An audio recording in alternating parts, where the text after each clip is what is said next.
أعوذ بالله من الشيطان الرجيم. بسم الله الرحمن الرحيم.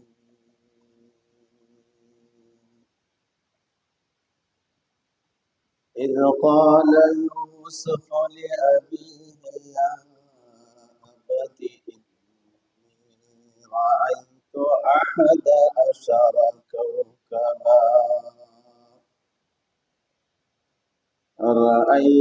أحد عشر كوكبا والشمس والقمر رأيتهم لي ساجدين.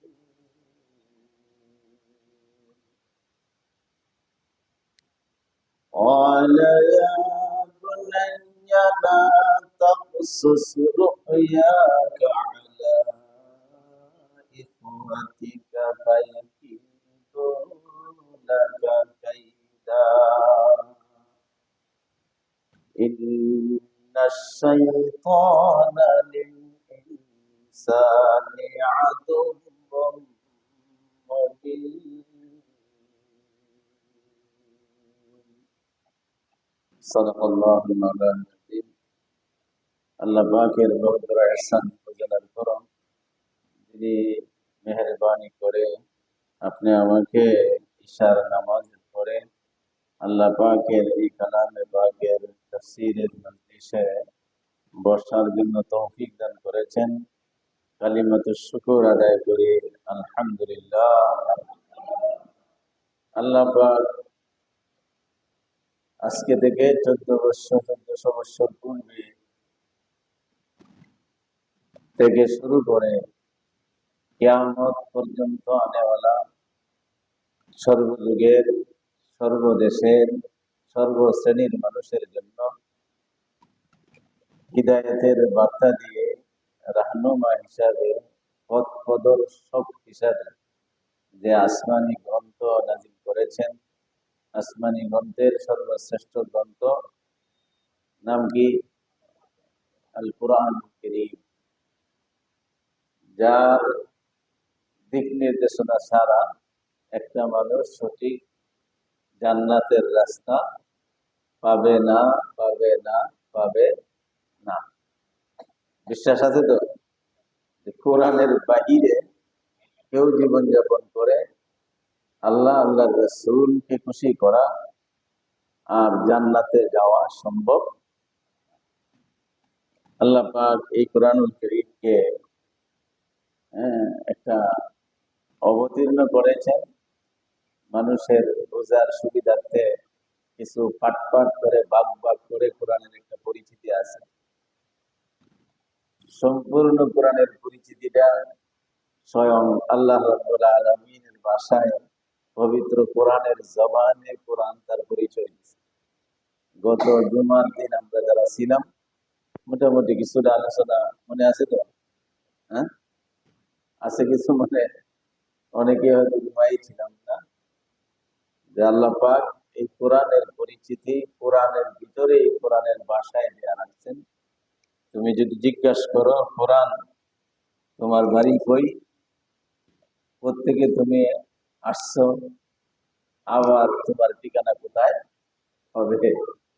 কোরআন নিজের ভাষায় সুন্দর করে বলে দিয়েছেন,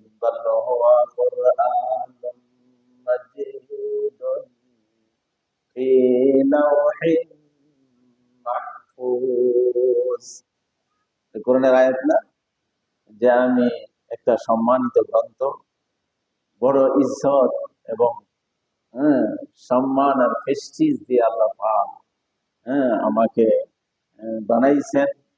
আর আমার মূল ঠিকানা হলো লৌহে মাহফুজ, জান্নাতের ভিতরে। কোরআনের বাড়ি কই? জান্নাত, লৌহে মাহফুজ। এটা কোরআনের ভিতরে আছে তো? হ্যাঁ, কোরআনেরই ভাষা।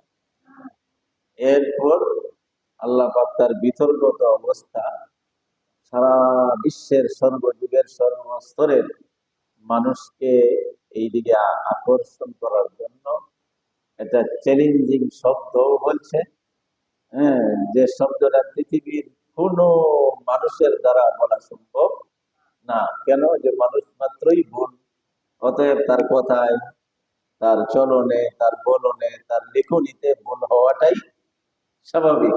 কিন্তু আল্লাহ পাক সারা বিশ্বের সমস্ত লেখক লেখক এবং তাদের রচিত গ্রন্থের নিয়মের বাহিরে যে উল্টে উঠে বলছেন, জালিকাল কিতাবু লা রাইবা ফীহি, এমন এক বই, এমন এক পুস্তক, এমন এক গ্রন্থ কোরআন তোমাদের কাছে দেওয়া হয়েছে যার ভিতরে সন্দেহ করার কোনো সুযোগই নেই। সন্দেহ করার কোনো সুযোগই নেই। যদি কেউ সন্দেহ করো, চ্যালেঞ্জিং এর শব্দ বলছে, وَإِن كُنتُمْ فِي رَيْبٍ مِّمَّا نَزَّلْنَا عَلَىٰ عَبْدِنَا فَأْتُوا بِسُورَةٍ مِّن مِّثْلِهِ, যদি কোনো একটা সূরার ব্যাপারে, কোনো একটা বাক্যের ব্যাপারে তোমাদের কোনো সন্দেহ হয়, তাহলে তোমাদের কাছে আমি চ্যালেঞ্জ রাখলাম, তার মতো অনুরূপ এত 30 ভাগে বিভক্ত 30 পারা এত বড় গ্রন্থ সূরা বাকারা, যা প্রায় 2.5 পারার মতন, এত লম্বা সূরার দরকার নাই। তোমার কাছে সবচেয়ে যে সূরাটা ছোট মনে হয় এইরকম একটা সূরা বানায় নিয়ে আসো। চ্যালেঞ্জটা দিয়েছে 1400 বছর 1500 বছর প্রায় আগে। এই পর্যন্ত এই চ্যালেঞ্জের কেউ মোকাবেলা করতে পারে নাই।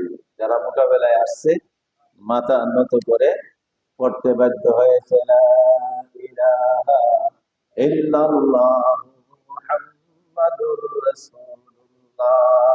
এটা কোনো মানুষের বানানো গ্রন্থ নয়। তাফসীরের মধ্যে লম্বা ঘটনা লেখছে, এরা গবেষণা করে পাইছে সবচেয়ে ছোট সূরার নাম হলো সূরাতুল কাউসার। আছে না ছোট্ট একটা সূরা? অনেক মুসল্লিরা তো প্রায় সময় সুন্নত নফলের ভিতরে এই সূরা আমরা পাঠ করি ছোট হিসাবে। হ্যাঁ, বলে যারা নামাজ পড়ে না তারাও জানে নাকি সূরাতুল কাউসার, জানে কি জানে না? এটাও কোরআনের আরেক বিশেষ মৌজুদা। আল্লাহু আকবার। এই সূরাতুল কাউসার, ইন্না আ'তাইনাকাল কাউসার, এই সূরাটারে তারা বাইর করছে দিকে ছোট সূরা।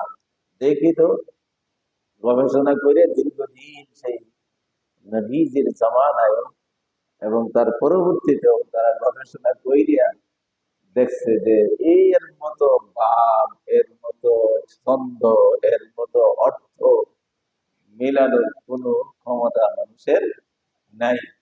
লাস্টে তারা কাগজের মধ্যে এইটা যে মানুষের বানানো না, আল্লাহ পাকের বানানো কিতাব, এই কথার স্বীকৃতি দেয়া কাগজের ভিতরে লেখছে, ইন্না আ'তাইনাকাল কাউসার লাইসা হাযা কালামুল বাশার। আমরা ইন্না আ'তাইনাকে এরকমের, হ্যাঁ, আমরা ইন্না আ'তাইনা কোরআন শরীফকে এরকমের, ইন্না আ'তাইনাকাল কাউসার লাইসা হাযা কালামুল বাশার। আল্লাহু আকবার। এটা আসলে সে এই কোরআনের সূরা কাউসারের মতো সূরা বানানো তার ইচ্ছা না, বরং আমরা আরবি অর্থ জানি না বিদায় বুঝতে পারতেছি না।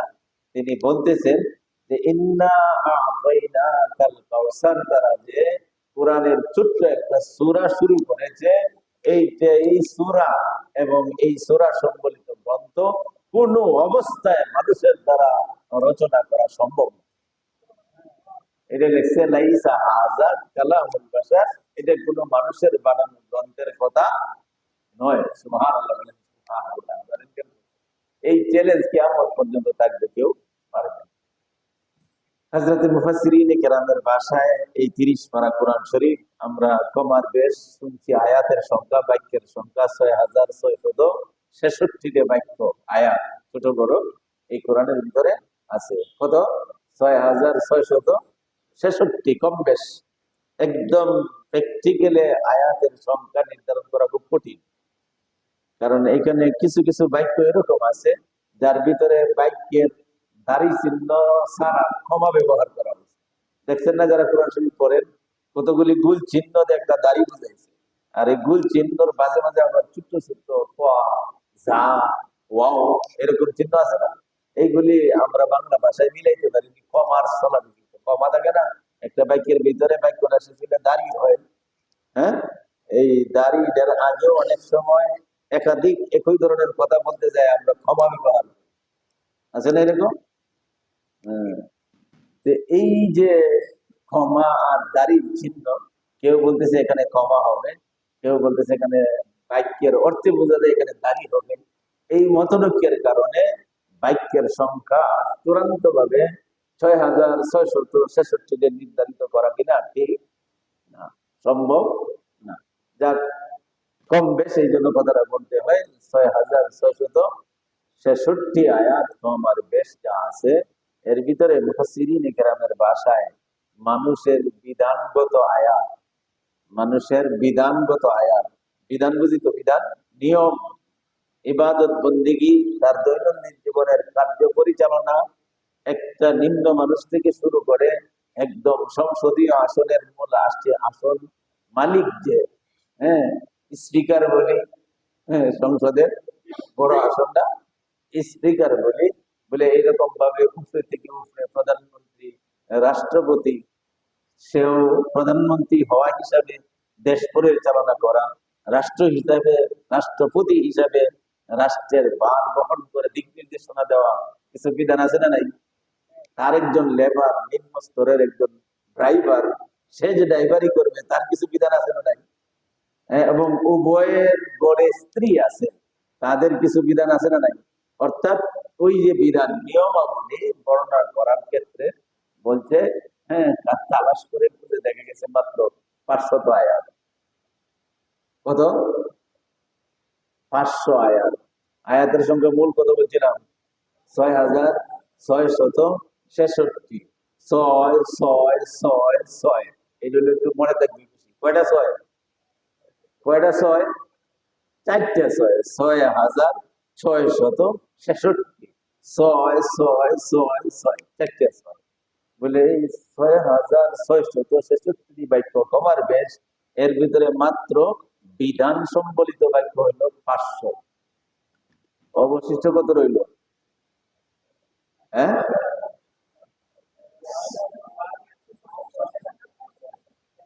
6,100। 6,166 আয়াত। সুবহানাল্লাহ। বলে এই বাকি এতগুলি আয়াত সবটাই তো রয়ে গেল।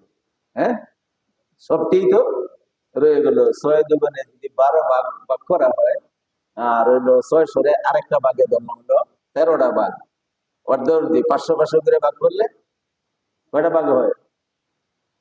6 দুগুণে 12। 6,000 যদি আপনি অর্ধ ভাগ করেন, 500 টাকা করে, 500 হইলে কয়টা ভাগ হয়? 12টা। আর 600 একটা ভাগে ধরলাম, হইলো 13টা।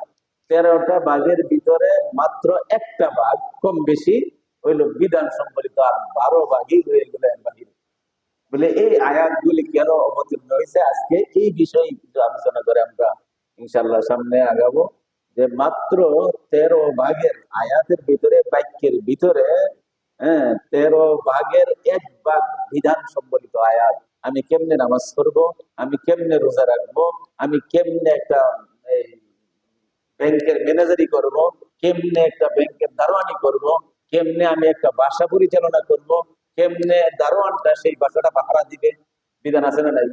আমি একজন পুরুষ, সাথে থাকবে আমার একজন স্ত্রী, স্বামী হিসাবে আমার কি বিধান, স্ত্রী জানবে স্ত্রী হিসাবে তার কি বিধান, নিয়মাবলী, কি কি কাজ করলে, হ্যাঁ, স্বামীর মন সন্তুষ্টি করে সে জান্নাতে যাবে, স্বামী কি কি কাজ করলে, বিবির সাথে কোন আচরণ করলে পরে তার সন্তুষ্টির কারণে আল্লাহ পাক সর্বশ্রেষ্ঠ মানুষ ঘোষণাতে জান্নাতে পাঠায় দিবেন। বিধান আছে না নাই? আছে বিধান। এই বিধানগুলি মাত্র 500 আয়াত। তাহলে 13 ভাগের 1 ভাগ, কম কম বেশি 13 ভাগের 1 ভাগ, 12 ভাগেই আয়াত এখানে আনা হয়েছে। বিভিন্ন পূর্ববর্তী আদম আলাইসাল্লাম, এমনকি পৃথিবীর একদম আল্লাহ পাকের সৃষ্টির সূচনার বিভিন্ন ঘটনার দ্বারা বাকি 12টা ভাগই ভরপুর করেছে। সুবহানাল্লাহ। এই বিভিন্ন যুগের বিভিন্ন সৃষ্টি কৌশল, হ্যাঁ, বিভিন্ন নবীদের কাহিনী, হ্যাঁ, বিভিন্ন হ্যাঁ নেককার পরহেজগার মহিলাদের ঘটনাও এখানে বর্ণনা করা আছে, আছে না নাই? যেমন প্রথমে আমরা একদিন শুনছি কুরআনুল কারীমের ভিতরে একটা প্রথম বড় সূরার নাম সূরাতুল বাকারা, মনে আছে? সূরাতুল বাকারা আছে না নাই? বাকারা, বাকারাতুল শব্দের অর্থ হলো গাভী, বাকারাতুল শব্দের অর্থ গাভী। সূরা বাকারার ভিতরে একটা গাভীর সুন্দর ঘটনা আছে, ধারাবাহিক ভাবে আমরা কিছু আলোচনাও করছি যারা তাফসীরে ছিলেন, যে এই গাভী গরুর কথা এখানে আল্লাহ পাক কেন বর্ণনা করছেন। এর ভিতরে ঘটনা, একটা সুন্দর ঘটনা বর্ণনা করে মানব জাতির বিভিন্ন শিক্ষণীয় বিষয় আল্লাহ পাক এই ঘটনার ভিতরে ঢুকায়। এই ঘটনাগুলি তাহলে বলার মূল উদ্দেশ্য কি, যে এই ঘটনাগুলি হইলে হইনা দুনিয়ার সর্বযুগের সর্বস্থানের সর্বশ্রেণীর মানুষকে শিক্ষণীয় কিছু দিক নির্দেশনা আল্লাহ পাক এই ঘটনার ভিতরে ঢুকাইয়া দিচ্ছেন। অন্যথায় ইচ্ছা কাহিনী বলা মতো তো আল্লাহ পাকের বাণী না, কোরআনুল কারীম না। সূরা বাকারার পরে আলে ইমরান সূরা একটা আছে না, আলে ইমরান, আল্লাহু আকবার।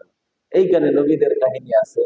এই নবীদের কাহিনী বর্ণনা করতে যায় হযরত ঈসা আলাইহিস সালামের জন্ম, ঈসা আলাইহিস সালামের আম্মা কিনা নাম, মরিয়ম আলাইহাস সালাতু ওয়াস সালামের ঘটনা কোরআনের ভিতরে আছে। সুবহানাল্লাহ।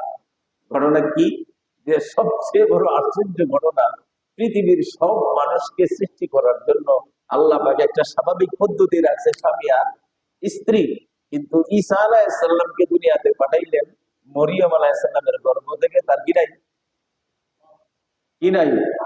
এই সুবহানাল্লাহ কইতে বলেছেন, হুজুর কি করে সম্ভব?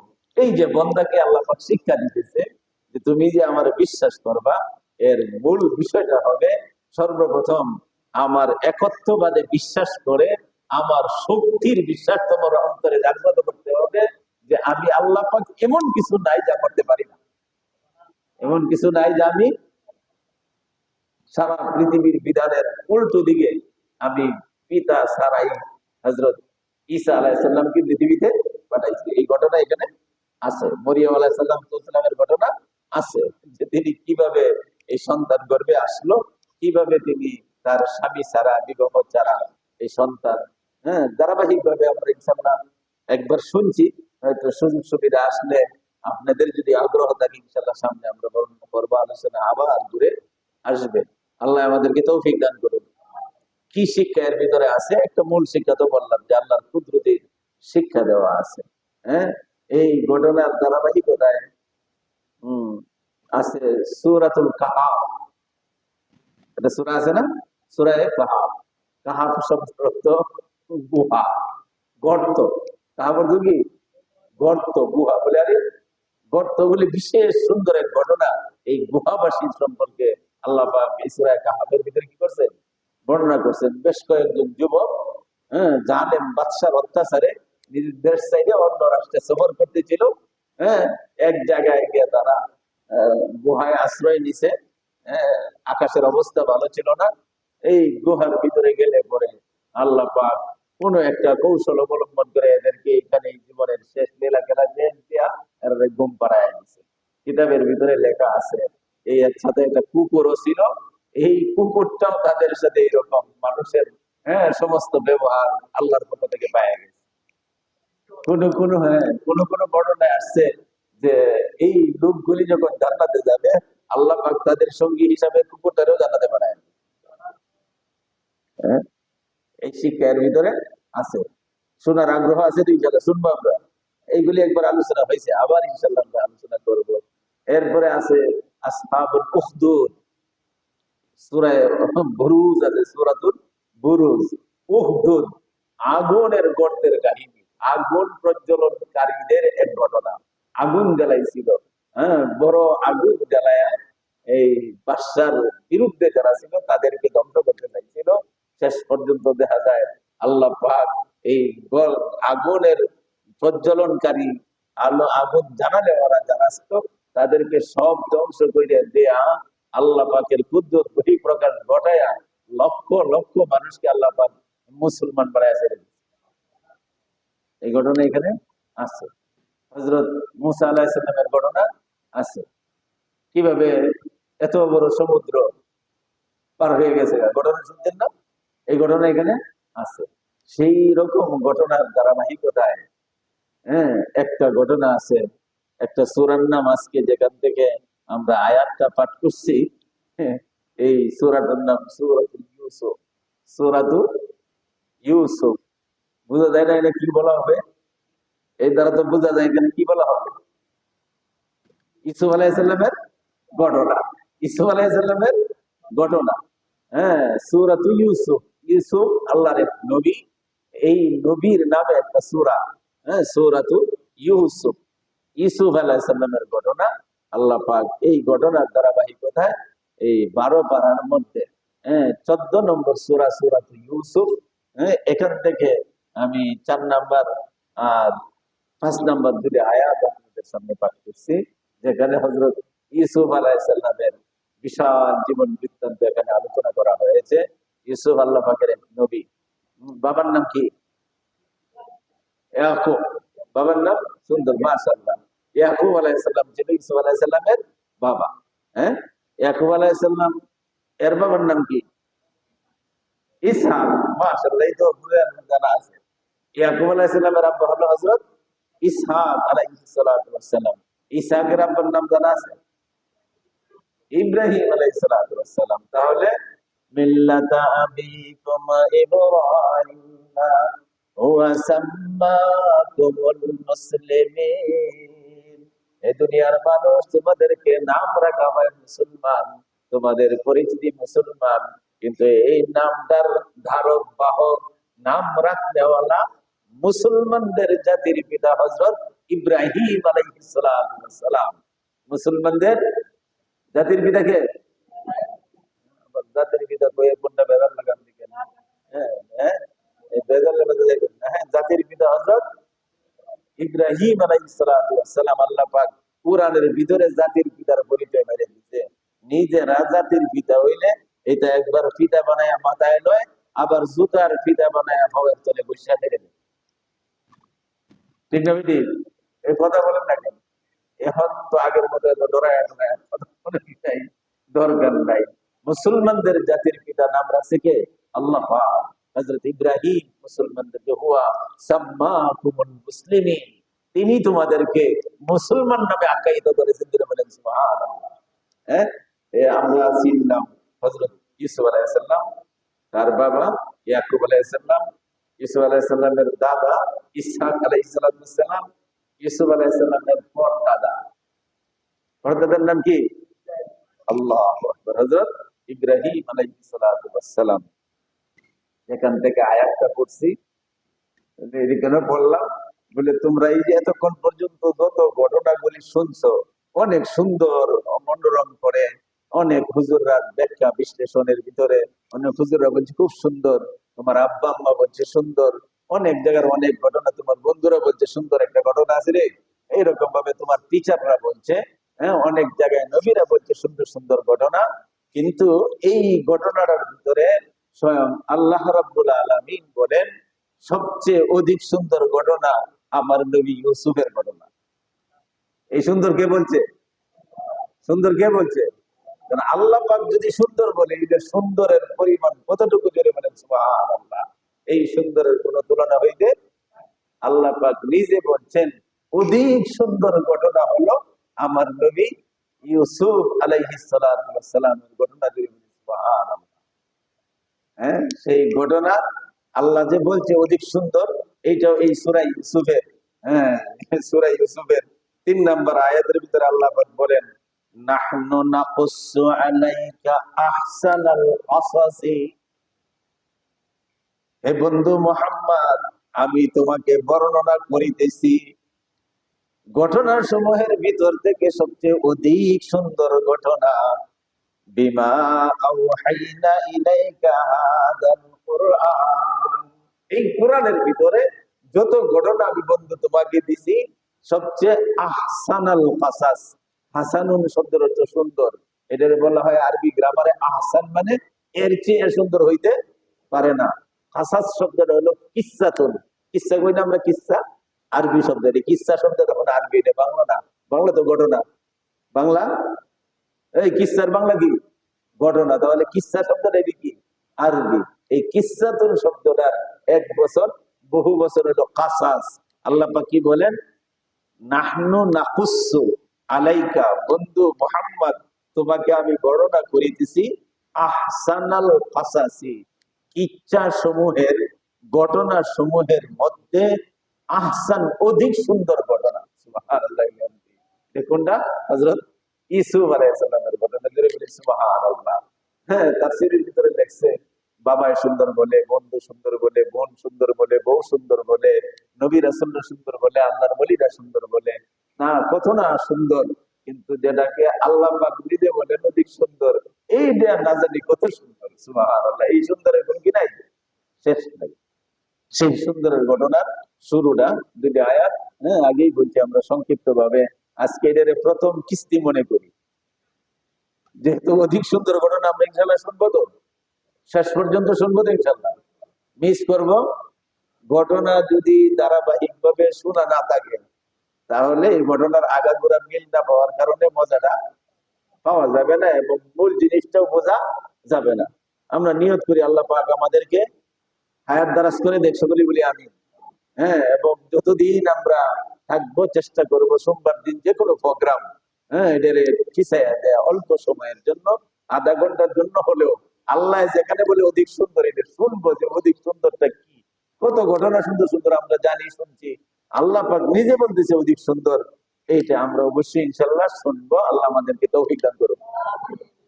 সেই ঘটনা, হ্যাঁ এটা আমরা একটা প্রথম কিস্তি মনে করি।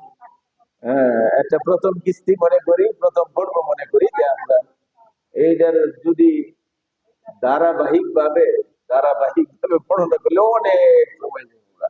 আমরা এই যতটুকু না হইলে ঘটনাটা মোটামুটি বোঝা যাবে না, এতটুকু পর্যন্ত টাচ করে করে ইনশাল্লাহ সামনে আগায় দেবো। আল্লাহ পাক আমাদেরকে তৌফিক দান করুন। আজকে আমরা মনে করি এই মাসেরও শেষ 30 তারিখ, আজকে 29 তারিখ না, আগামীকাল 30 তারিখ, শেষ হয়ে যেতেছে মাস। এটা প্রথম কিস্তি মনে করবো যে এটা আমরা শুরু করছি আজকে। আয়াতের অনুবাদটা খালি একটু শুনি আমরা। ইয ক্বালা ইউসুফু লিআবিহি ইয়া আবাতি ইন্নী রাআইতু আহাদা আশারা কাওকাবা ওয়াশ-শামসা ওয়াল কমারা রাআইতুহুম লি সাজিদিন। হে বন্ধু মোহাম্মদ, আল্লাহ পাক তার নবীকে, বন্ধুকে টার্গেট করে কিচ্ছাটা শোনাইতেছে। নবীকে উদ্দেশ্য করে সারা পৃথিবীর মানুষকে আল্লাহ পাক উদ্দেশ্য করতেছেন।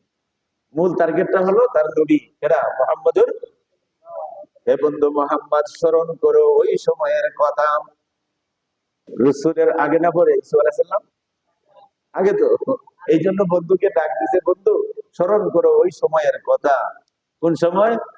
বলে কালা ইউসুফু লিআবিহি, আমার নবী ইউসুফ যখন তার পিতাকে বলল, ইয়া আবাতি, এ শ্রদ্ধেয় আব্বাজান, ইন্নী রাআইতু, আমি নিশ্চিত ভাবে দেখতে পেয়েছি, আহাদা আশারা কাওকাবা, আহাদা আশারা, আহাদা মানে এক, আশারা মানে 10, 1 আর 10 মিলায় কত হয়? 11। কাওকাবা শব্দের অর্থ হলো তারকা। কাউকে অর্থ কি? তারকা। সত্যি আব্বাজান, আমি তো রাত্রে স্বপ্নের ভিতরে দেখতে পেয়েছি 11টা তারকা। সুবহানাল্লাহ বলেন। কয়টা তারকা? 11টা তারকা। ওয়াস শামসা, সাথে সূর্য। শামসুন অর্থ সূর্য, 11টা তারকা এবং সূর্য। ওয়াল কামারা, কামারুন শব্দের অর্থ চন্দ্র। কামার অর্থ কি? চন্দ্র। তাহলে 11 তারা, 12 নম্বরে সূর্য, 13 নম্বরে চন্দ্র, মোট কয়টা হইল? 13টা জিনিস। রাআইতুহুম লি সাজিদিন। আল্লাহু আকবার। ইউসুফ আলাইহিস সালাম বাবার বলতেছে, আমি আব্বা স্বপ্নে দেখতেছি 11টা তারকা এবং আকাশের সূর্য এবং আকাশের চন্দ্র, এই 13টা মিলে আমি ইউসুফ আলাইহিস সালামকে সেজদা করতেছি। আমাকে কি করতেছে? সেজদা করতেছে। আল্লাহ। কিতাবের ভিতরে বর্ণনা আছে, তাফসীরের ভিতরে, যে সময় ইউসুফ আলাইহিস সালাম এই কথাটা তার বাবাকে বলছে, এই সময় সর্বোচ্চ বয়স তার 8 বছর। বয়স কত? 8 বছর। এই সময় স্বপ্নে দেখতেছে, এই স্বপ্নে রাত্রে দেখছে, দেখার পরে তার বাবাকে বলতেছে, লি আবিহি, আগুন শব্দের পিতা, তার পিতাকে বলল, আমি আব্বা স্বপ্নে দেখতেছি আহাদা আশারা কাওকাবা, 11টা তারকা, ওয়াস শামসা, আকাশের সূর্য, ওয়াল কামারা, এবং আকাশের চাঁদ, রাআইতুহুম লি সাজিদিন, আমি সব কয়টাকে দেখলাম আমি ইউসুফের পায়ে সেজদা করিতেছি। এই কথা যখন বলছে, কথা না বলে পরের কথা বলবো। হ্যাঁ, স্বপ্নে দেখছি। যে সময় এই কথাটা ইউসুফ আলাইহিস সালাম বলছে, বয়স কত? যে মনে রাখা লাগবে, না হলে এই সামনের দিকে গিয়ে আমি মিলাইতে পারবো না, আর ঘটনা আমার জীবন পুরাটা উপলব্ধি হবে না, বুঝে থাকবে না, মনে থাকবে না, এই প্রাসঙ্গিক আলোচনার সাথে মিলাইতে পারবো না। হ্যাঁ, ঘটনা দেখছে। আল্লাহু আকবার। দেখার পরে এই যে তার স্বপ্নটা তার বাবার কাছে বললো, বাপ হয়েছে হযরত ইয়াকুব আলাইহিস সালাতু ওয়াস সালাম, আল্লাহ পাকের নবী। নবীরা কে আল্লাহ পাক তো তার গোপন তথ্য কি করে দেয়? জানায় দেয়। তারা বুঝে যে এর দ্বারা এই স্বপ্নের ব্যাখ্যা কি হইতে পারে। তিনি এই ব্যাখ্যা ছেলের কাছে না বললে, তিনি শুধু তার সংরক্ষণের জন্য, তার হেফাজতের জন্য যে উপদেশটা তার ছেলেকে দিতেছেন, ছেলে না কেডা? ছেলেকে ইউসুফ আলাইহিস সালাম। কালা ইয়া বুনাইয়া, বাবার যা বুঝার ছিল বুঝে নিয়েছে, এই স্বপ্ন এটা কি হইতে পারে। ঠিক স্বপ্নের ব্যাখ্যার দিকে হযরত ইয়াকুব, ইউসুফের পিতা, ব্যাখ্যার দিকে নাগায়া বলতেছেন, কালা ইয়া বুনাইয়া, ওরে আমার আদরের দুলাল, ও আমার আদরের দুলাল, হে আমার প্রিয় বৎস, আমার ছেলে, লা তাকসুস রুয়াকা আলা ইখওয়াতিকা, সাবধান বাবা, সাবধান, কোন অবস্থায় তোমার এই স্বপ্নের কথা তোমার ভাইদের কাছে বর্ণনা করিও না। তোমাদের ভাইদের কাছে বর্ণনা করিও না। হ্যাঁ, ইখওয়াতিকা, কেন?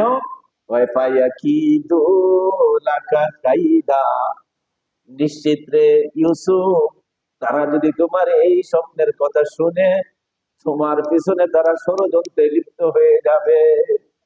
কিসে লিপ্ত হবে? ষড়যন্ত্র। একই দুলাকা, তারা ষড়যন্ত্র করবে, কাইদা, চূড়ান্ত পর্যায়ের, যেটা শুনলে গা শিউরিয়া উঠবে, এই ধরনের ষড়যন্ত্রে তারা কি হয়ে যাবে? লিপ্ত হয়ে যাবে। আল্লাহ পাক যেহেতু ইয়াকুব আলাইহিস সালাম নবী, এই হিসাবে এই ঘটনা নবীকে জানায় দিছে যে তোমার ছেলেকে সাবধান করো, তোমার ছেলেকে সাবধান করো। কেন?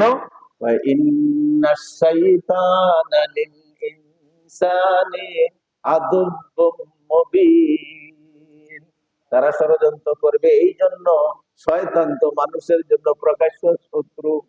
শয়তানে শয়তানি করে, তাদের ভিতরে হিংসার সৃষ্টি করে, তারা তোমার বিরুদ্ধে ষড়যন্ত্রে লিপ্ত হবে। অতএব কোন অবস্থায় তোমার এই স্বপ্নের কথা তোমার ভাইদের কাছে বলিও না। ভাইদের কথা আসলো কেমনে? এনে তো শুনলাম 11টা তারকা, চন্দ্র আর সূর্য, 11টা তারকা, চন্দ্র আর সূর্য, এইটি দেখছেন। তোমার ভাইদের কাছে বললে কি হবে? ভাই কারা? এই তাফসীরের ভিতরে লেখা আছে, আহাদা আশারা কাউকাবা, হযরত ইউসুফ আলাইহিস সালাম কে অবগত করানোর জন্য ইয়াকুব আলাইহিস সালাম বললেন, আহাদা আশারা কাউকাবা, 11টা তারকা বলতে এটা হলো তোমার 11 ভাই। হলো তোমার 11 ভাই। বলে তো সূর্য যে দেখলাম, বলে সূর্যটা হলাম আমি পিতা ইয়াকুব আলাইহিস সালাম। সূর্য কেডা? আমি ইয়াকুব। বলে চন্দ্র যে দেখলাম, বললো চন্দ্র হলো তোমার সৎমা। হ্যাঁ, তোমার সৎমা বলতে তোমার আসল মা, তাদের তোমাদের ভাইয়ের জন্য সৎ মা। তোমার আম্মা, তোমার আব্বা এবং তোমার 11 ভাই একদিন তোমার কাছে মাথা নত করে সম্মান জানায় তোমাকে মাথায় তুলে দিবে। এই কথা যদি তোমার বাইরে জানতে পারে, তাহলে কোনো অবস্থায় তারা তোমাকে ষড়যন্ত্রের বাহিরে রাখবে না, বরং তারা এমন ষড়যন্ত্র করবে যাতে দুনিয়ার থেকে তোমার কি করে দিতে পারে, বিদায় দিতে পারে। 11 ভাই আমরা পাইলাম, কয়জন ভাই? 11 জন ভাই। আর হলো হযরত ইয়াকুব আলাইহিস সালাম সূর্য, আর চন্দ্র হলো ইউসুফ আলাইহিস সালামের আম্মা।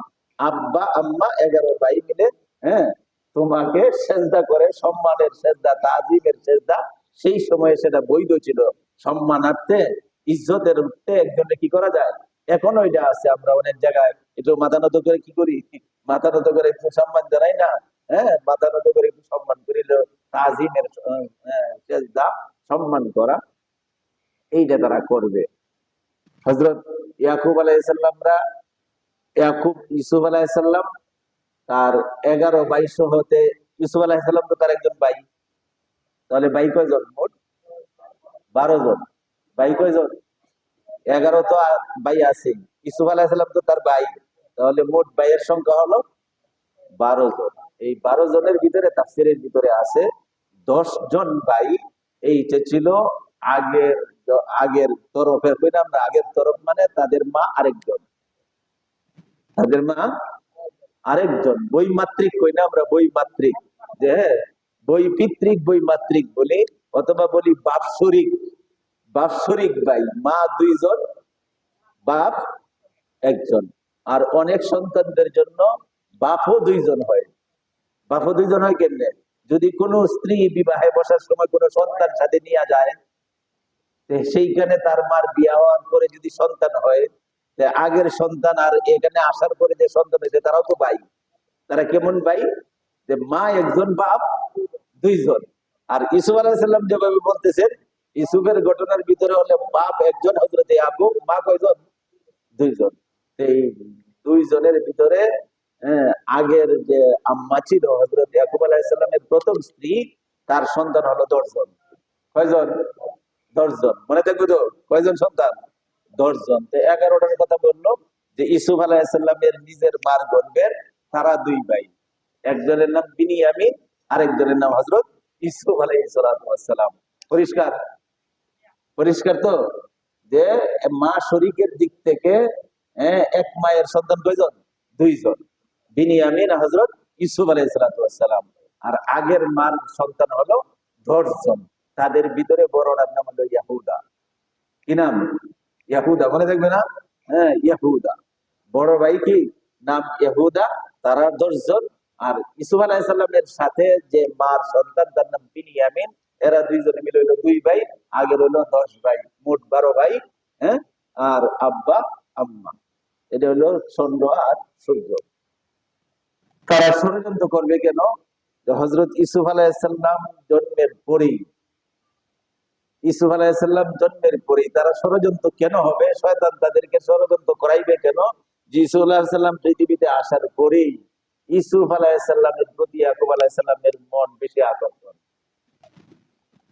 বাপের সন্তান বেশ কয়েকজন থাকে, এদের ভিতরে কিছু কিছু সন্তানের প্রতি মা বাপের দৃষ্টি কি দেয়? বেশি দেয়। এটা কিছু করার নাই, কিছু, এটা হইলো স্বভাবগত। হ্যাঁ, স্বভাবগতই মনের টান কিছু সন্তানের প্রতি বেশি হয়ে যায়। হযরত ইউসুফ আলাইহিস সালামের প্রতি ইয়াকুব আলাইহিস সালামের ভাব, মূর্তি, ভালোবাসা, তার দেখাশোনা, তার খোঁজ খবর নেওয়া একটু বেশি করেন। কারণ ছিল 2টা। একটা হলো, আমরা ভালো করে জানি যে আল্লাহ পাক সমস্ত সুন্দর সৃষ্টি, সৃষ্টির সকল সুন্দর, সকল সৃষ্টির সুন্দর, সৃষ্টির ভিতরে যা সুন্দর আছে, এই সুন্দরকে আল্লাহ পাক 100 ভাগে ভাগ করে, 100 ভাগে ভাগ করে 99টা ভাগ আল্লাহ পাক নিজের জন্য রেখে দিয়েছেন। বুঝে আসছে কথা? খুব মনে রাখা লাগবে, আল্লাহ যে কত সুন্দর। 99 ভাগ সুন্দরের আল্লাহ পাক নিজের জন্য রেখে দিয়েছেন। রেখে দেওয়ার পরে তাহলে ভাগ হয়েছে কয়টা? একটা। এই একটা সুন্দরের ভাগকে আল্লাহ পাক 2 ভাগে ভাগ করে অর্ধেকটা সুন্দরী হযরত ইউসুফ আলাইহিস সালামকে দেন। এখন চিন্তা করেন, আমি আমার কাছে সুন্দর, আপনি আপনার কাছে সুন্দর, হ্যাঁ, এরকম ভাবে 10 জন নারীর ভিতরে একজন সুন্দর, 50 জনের ভিতরে একজন বেশি সুন্দরী, এইরকম বিশ্বের ভিতরে আয়া পরে বিশ্ব সুন্দরী আছে না নাই? এটা কয় 100 ভাগের 1 ভাগের ভাগের ভাগ, অর্ধেকের ভাগের ভাগ। এটি খুব মনে রাখা লাগবে, কারণ এইখানে বিরাট এক প্রশ্ন হবে। ইউসুফ আলাহিসাল্লাম যদি সৃষ্টি সুন্দরের অর্ধেকটা নিয়ে যায়, তাহলে মোহাম্মদুর রসুল্লাহ তো বাকি অর্ধেকের ভাগের ভাগ। কথা বলেন, বাকি অর্ধেকের ভাগের ভাগ মনে রাখতে হবে। অথচ অথচ সারা বিশ্বের সমস্ত নবীগণ সমস্ত ঐক্যমত এক জায়গায় যে সবচেয়ে সৃষ্টির সেরা সুন্দর মোহাম্মদুর রাসূলুল্লাহ সাল্লাল্লাহু আলাইহি সাল্লাম। অথচ সেই মোহাম্মদুর রাসূলুল্লাহ সাল্লাল্লাহু আলাইহি সাল্লাম এই হাদিসের ভিতরে বলতেছেন যে আল্লাহ পাক সৃষ্টির সুন্দরটা, সুন্দর সৃষ্টিরে কইরিয়া এটা 99 তো নিজেই নিছেন, একটা অংশকে মাঝখান দিয়ে বাদ কইরিয়া আল্লাহর নবী আমাদেরকে হাদিসে বলে দিয়েছেন অর্ধেকটা ভাগই আল্লাহ পাক ইউসুফ আলাইহিস সালামকে দিয়ে দিয়েছেন। ইউসুফ আলাইহিস সালামকে দিয়ে দিয়েছেন। আজকে এই পর্যন্ত থাকি, এরপরে আমাদের নবীর কথা আসবে। সুবহানাল্লাহ। তিনি যদি এই 1 ভাগের অর্ধেক পায়া ইউসুফ আলাইহিস সালাম এই সবচেয়ে সুন্দর ঘটনার অন্তর্ভুক্ত হতে পারে, তাহলে মুহাম্মদুর রাসূলুল্লাহ সাল্লাল্লাহু আলাইহি সাল্লামের সুন্দরের অবস্থান কোথায় হবে? সুবহানাল্লাহ। তো হযরত ইয়াকুব আলাইহিস সালাম সন্তানের প্রতি আকর্ষণ বেশি, কার প্রতি? ইউসুফ আলাইহিস সালামের প্রতি। কারণ কি? যে এই যে সুন্দর চাঁদের মতো মুখ করে দেখি চাঁদ বলে না, চাঁদ তো এই যে 1 ভাগের অর্ধেকের ভাগের ভাগ, বাকি অর্ধেকটা কেটা? ইউসুফ আলাইহিস সালাম। আর চাঁদ হইল কি? ভাগের ভাগের ভাগ। সুবহানাল্লাহ বলেন। তাহলে চন্দ্র কইয়া লাভ নাই, চন্দ্র সূর্য কোনো কিছুর তুলনা হযরত ইউসুফের সাথে করা যায় না। সেই সুন্দরের কারণে বাপের মনে এদিকে টান। দ্বিতীয় কথা, সবচেয়ে বড় গুরুত্ব যেটা, সেটা হলো ইয়াকুব আলাইহিস সালাম নবী হিসাবে তাকে জানায় দেওয়া হয়েছিল তোমার এই সন্তান একদিন নবী হবে, তোমার মধ্যে কি হবে? নবী হবে। তাহলে বাপের আদর কম্পনে পারবো যে নবুয়তের ধারাবাহিকতায় এই 11-12 ভাইয়ের ভিতরে একজন, 12 ভাইয়ের ভিতরে একজন আমি নবীর ধারাবাহিকতায় নবী হবে, তার প্রতি মনের টান থাকাটাই তো স্বাভাবিক, ঠিক আছে না? এই টান থাকার কারণে হযরত ইউসুফ আলাইহিস সালামের ভাইয়েরা এটা তো সহ্য করতে, হ্যাঁ, সিরিয়ালে আইলো সবার শেষে, হ্যাঁ, এরা 2 ভাইয়ের ভিতরে, হ্যাঁ, ইউসুফ আলাইহিস সালামের বড়, হ্যাঁ, বিনিয়ামিন সবার ছোট, হ্যাঁ, কি সবার বাদ দিয়া এমনকি বিনিয়ামিন যত এত দেখে না, সব খালি ইউসুফ ইউসুফ ইউসুফ ইউসুফ, এইটা তো সহ্য করার মতো না। কি করা যায়? ভাইয়েরা ষড়যন্ত্র করছে, ইন্না শাইতানা লিল ইনসানি আদুউন মুবিন, ষড়যন্ত্রে লিপ্ত হয়ে গেছে। এই স্বপ্ন জানার আগে, স্বপ্ন তো খালি জানছে হযরত ইউসুফ আর তার বাপ, আর তো কেউ জানে না। তারা ষড়যন্ত্র করে সিদ্ধান্ত নিছে যে কেমনে দুনিয়ার থেকে আব্বার সম্মুখ থেকে সরাইয়া যাওয়া যায়, তাহলে আব্বার দৃষ্টি বর্তমানে আছে ইউসুফের প্রতি, পরে আইব সবার প্রতি। এই যে মাইনে নেওয়ার মতো, এই যে সহ্য করা যায় না, শেষ কাজ করে দিতে হবে। হ্যাঁ, এই সামনে যে ঘটনা এটা আসবে, এই ষড়যন্ত্রে লিপ্ত হইয়া তারা একদিন বাবার কাছে বলছে, আব্বা আমরা বিভিন্ন জায়গায় বিভিন্ন অনুষ্ঠানে যাই, খেলাধুলা করি, কিন্তু ইউসুফ রে খালি আটকায় রাখেন, আমাদের সাথে দেন না। হেও তো একটা ছোট মানুষ, হের মনটাও তো একটু বন্দি বন্দি লাগে, আমরা সাথে কি একটু তার মনে চায় না যাইতে, কিন্তু আপনি আটকায় রাখেন। এইটা তো তার উপরে একটা অতিরিক্ত চাপ দেন, প্রেশার দেন। হ্যাঁ, আমাদের সাথে খেলাধুলায় নিতে চাই, একটু আপনার অনুমতি দেন। আমরা যথেষ্ট পাহারাদি করে রাখবো, হ্যাঁ, তার জন্য সামান্যতম কষ্ট না হয়, ক্ষতি না হয়, সেইভাবে আমরা দেখাশোনা করে রাখবো। ইয়াকুব আলাইহিস সালাম ছেলেরা বলতেছে এরকম ভাবে, পরে বলছে তোমরা কইতেছো তো, ঠিক আছে, যদি কেউ দেখাশোনা ভালো করে করো, তাহলে আল্লাহকে হাজির নাজির রাখিয়া তোমাদের কাছে আমি ইউসুফকে সমর্থ করলাম। কিন্তু তারা কি খেলাধুলায় ইউসুফের মনটা ভালো করার জন্য নিতেছে, না কি করার জন্য? ষড়যন্ত্র করে কি করবে? মাইরে ফেলাই, মাইরে ফেলাই সিদ্ধান্ত। সিদ্ধান্ত এরকমই নিছিল যে এরা দুনিয়া থেকে শেষ করে দাও। এন থেকে নেওয়ার পরে রাস্তায় রাস্তায় পরামর্শ করতে করতে যাইতেছে। ইউসুফ আলাইহিস সালামকে সেটা টের পাইতেছে না, তারা হয়তো পিছনে রাখে না, সবার সামনে রাখে, আগে রাখে। এইখানে নিয়া হ্যাঁ কি করা যায় করে মেরে লাই। পরে এই যে সবার বড় কিনা নাম বুঝছিলাম, এহুদা। সবার বড় কি? এহুদা। একবার সর্বনাশ। একটা মানুষের জল তো বাইরে লাগে, এটার মধ্যে জঘন্য অপরাধ তো কিছু নাই। এইটা করা যায় না, বাইরে লাগে যাবে না, বাইরে গেলে পরে নিজেরা মরণ লাগবে। যদি জানতে পারে তো কোনোদিন বাইশে পরে প্রকাশ পাওয়া যায়, তাহলে কেউ রে মারলে নিজেরা মরণ লাগবে। এই মারার সিদ্ধান্তটা বাদ দেও। বলে বড় ভাই কি করা যায়? বলে আমার একটা কথা হলো, আব্বার চেহারার সম্মুখ থেকে তারা যদি সরাইয়া দাও, হে যদি আমাদের এলাকায় আমাদের দেশে না থাকে, অন্য কোথাও চলে যায়, সেই তো আমাদের কেল্লা পথে আমাদের মনোভাব সফল হয়ে যায়। বলে কি করা যায়? বলে তারা এইরকম জল জন্ত না মাইরা বরং একটা কুয়ার মাঝে ফালাইয়া দাও। হ্যাঁ, ফালাইয়া দিলে পরে কোনো কাফেলারা আইব, বিভিন্ন সময় পানি টানি উঠাইব, এরা পায়া এর চেহারা ছবি যে সুন্দর, এর গোলাম বানায় কি করে দিব, বিক্রি করে দেবো। পরে সবাই পছন্দ করছে, হ্যাঁ মাইরে দে ফালাম, পরে যদি ধরা খাওয়া দেয় আমরা নিজেরা অমরণ। এই কাজটা করার জন্য বরং এই কাজটাই করি। এই সিদ্ধান্তে একমত হইয়া তারা কি করছে, হযরত ইউসুফ আলাইহিস সালামকে কুয়ার মধ্যে ছেড়ে দিচ্ছে। বয়স কত? 8 বছর। ইউসুফ আলাইহিস সালাম কুয়ার মধ্যে ছেড়ে দিচ্ছে। কুয়ার মধ্যে ছাড়ছে, কিতাবের ভিতরে আসে হযরত জিবরাইল আলাইহিস সালামকে আল্লাহ পাক সাথে সাথে ডাক দেয়, জিবরাইল তুমি কই? বলে বলুন কি করতে হবে? বলে আমার নবী, ভবিষ্যতে সে নবী হবে, আমার এই বান্দা ইউসুফ যেন পানিতে না পড়ে। আরে কি মহা মুশকিল! আল্লাহ ফেরেশতা জিবরাইল কোথায়? আসমানে। আর ইউসুফ আলাইহিস সালাম বাইরে কি করছে, কুয়ার মধ্যে ছাইরে দিছে। এর মধ্যে জিবরাইলের উপরে আদেশ আসছে, ও জিবরাইল, আমার নবী ইউসুফ যেন কোনো হুজুরও না গায়, বরং কোন রকমের ধাক্কা না লাগে এবং তার গায়ে যেন পানি টাচ না করে। আল্লাহু আকবার। একদিন রাসূল করিম সাল্লাল্লাহু আলাইহি সাল্লাম জিবরাইলের গতি সম্পর্কে জানতে চাইছিল। জানতে চাই হযরত জিবরাইল আমাদের নবী মুহাম্মদুর রাসূলুল্লাহকে তার গতিতে বুঝাইছিল যে, হে পেয়ারা নবী সাইয়্যিদুল মুরসালিন, সমস্ত নবীদের সর্দার মুহাম্মদুর রাসূলুল্লাহ, আমার গতিটা আপনি জানতে চান? ইয়াকুব আলাইহিস সালামের ছেলেরা, বড় ভাইয়েরা যখন ইউসুফ আলাইহিস সালামকে কুয়ায় ছেড়ে দিয়েছিল, আমি এই সময় চতুর্থ আকাশে ছিলাম। কোন আকাশে?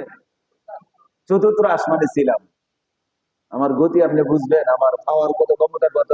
আল্লাহ পাক ইয়াকুব আলাইহিস সালামের ছেলেরা তার ছোট ভাইকে কুয়ার মধ্যে ছেড়ে দিয়েছে। এরপরে আল্লাহ পাক আমাকে ডাক দিয়ে বললেন, জিবরাইল তুমি ইউসুফকে হেফাজত করো, সে যেন পানিতে না পড়ে। আমি ছিলাম চতুর্থ আকাশে। ইউসুফ আলাইহিস সালাম কুয়ার মুখ থেকে এই পানির কাছে যাওয়ার আগেই আমি জিবরাইল এখানে আইসা স্বর্ণের চেয়ার করে বেরিয়ে দিচ্ছি। স্বর্ণের চেয়ার ধরে দিছি, ঘুরে বলেন সুবহানাল্লাহ। রাসূল করিম সাল্লাল্লাহু আলাইহি ওয়াসাল্লাম যে গতি বুঝাইছে, আমি জিবরাইলের গতি।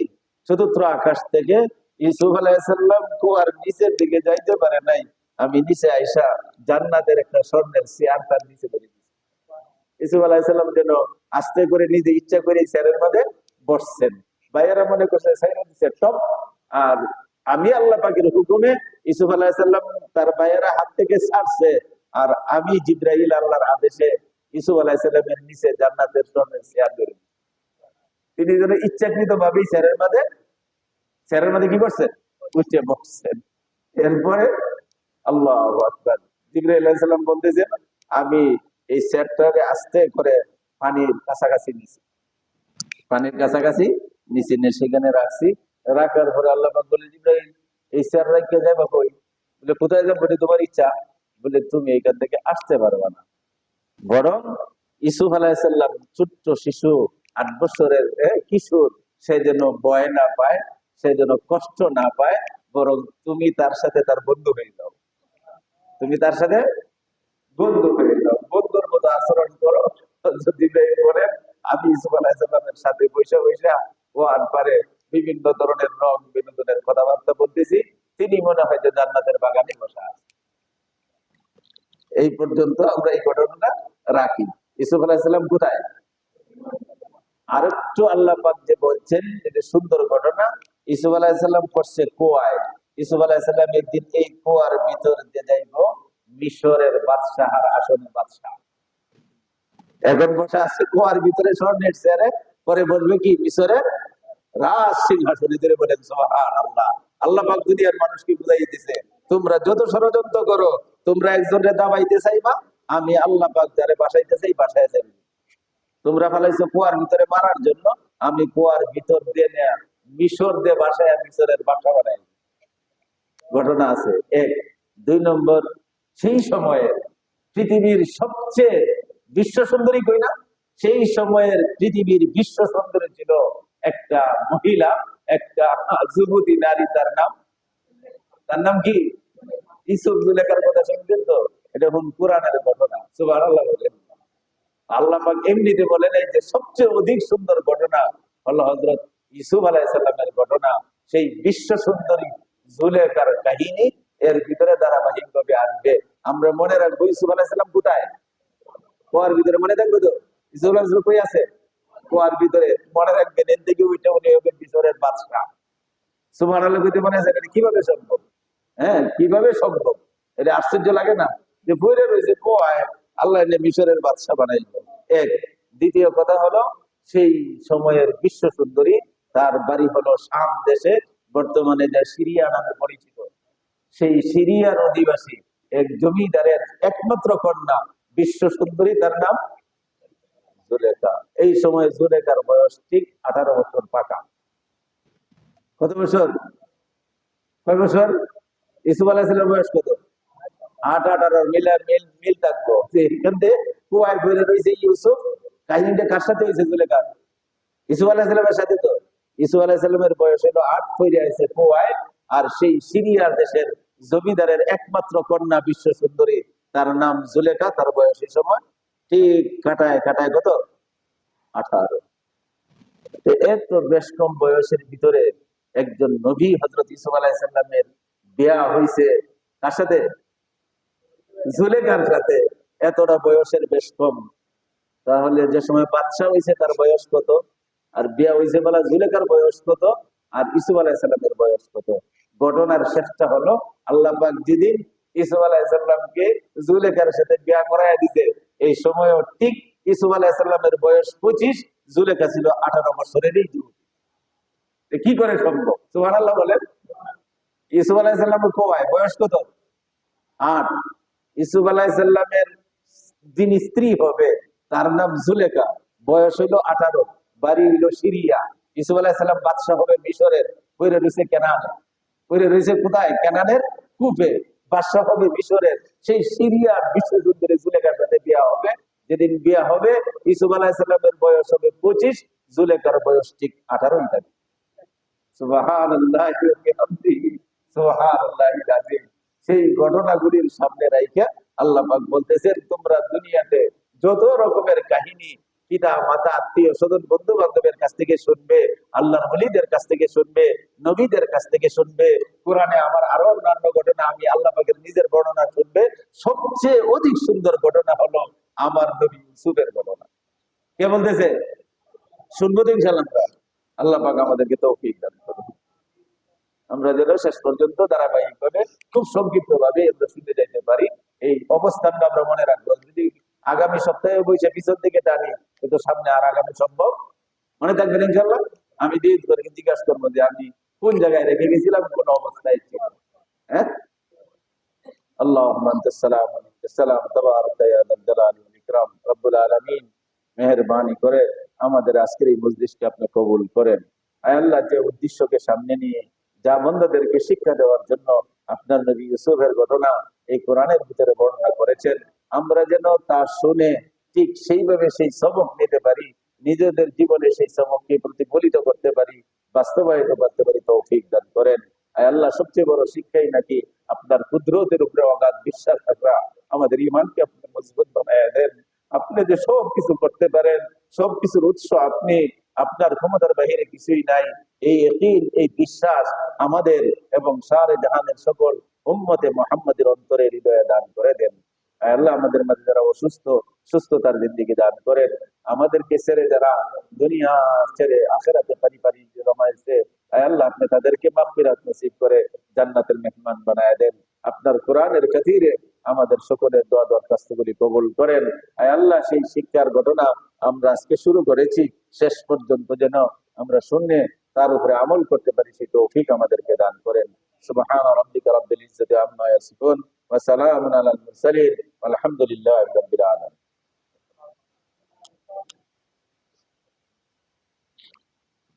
আল্লাহ।